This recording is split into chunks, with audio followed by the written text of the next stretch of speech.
Mr. Grayson goes to Washington at a time when Democrats control the White House and both houses of Congress, but find themselves playing defense much of the time against a minority numerically incapable of sustaining a filibuster. The appearance of an elected Democrat putting Republicans on the defensive with simple but powerful language and unapologetic passion has galvanized much of the Democratic grassroots, at least if internet praise is any indication. And when it comes with a link to make a campaign contribution and those contributions are pouring in, that's a real indication. Joining us now is Florida Congressman and internet sensation Alan Grayson. Congressman Grayson, great thanks for joining us tonight. Thanks. It's great to be here. I love the show. I watch it all the time. Congressman, how did you turn out to be apparently the only member of Congress who knew that there are Democrats out there in the country who have been waiting to hear some tough pushback against Republicans? How did it fall to you? I just listen to what everybody's saying. You know, these are things that are on our minds. A lot of people feel the same way. I just happen to be the one who's in Congress to say it. That's all. I'm just saying what everyone else has been thinking. Now, you began yesterday by reminding your party that Olympia Snowe was not elected president, that America doesn't care if it gets 51 votes or 60 votes on health care reform. I sense that you were speaking for many of your House colleagues who are growing very weary with Senate 60 vote strategies. I'm speaking for everybody in the country. We are losing 122 Americans every single day, as Keith pointed out a few days ago, to the fact that they have no health coverage, they get sick, they die, and this is happening every single day. How long can we wait? You know, having worked in the Congress for several years myself, it strikes me, Congressman, that you are a freshman. You're new at this. This is your first year. Do you think if you'd been there for a while, if you'd done, I don't know, 5 or 6 terms, that you'd be sitting there kind of playing the game, trying to get along strategically, trying to help find the center here, the compromise position, rather than getting out there and really letting some bombast go on the floor?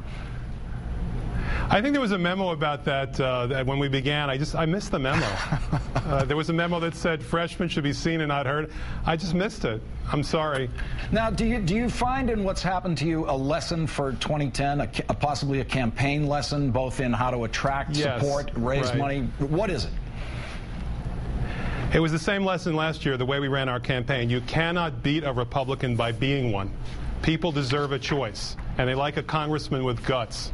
Since we made our statement last week, over 10,000 people have made individual contributions at GraysonForCongress.com, and the number grows every minute. People love to see a fighter who fights for them. That's what the Democratic Party traditionally meant, and that's the way it's going to be. We ran on a campaign platform of change. That's what people expect from us. That's what we have to deliver.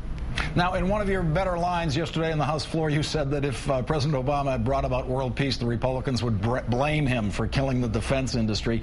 And here today, President Obama gets the Nobel Prize, and the right wing, as you predicted, is howling. They're pretty easy for you to predict, aren't they?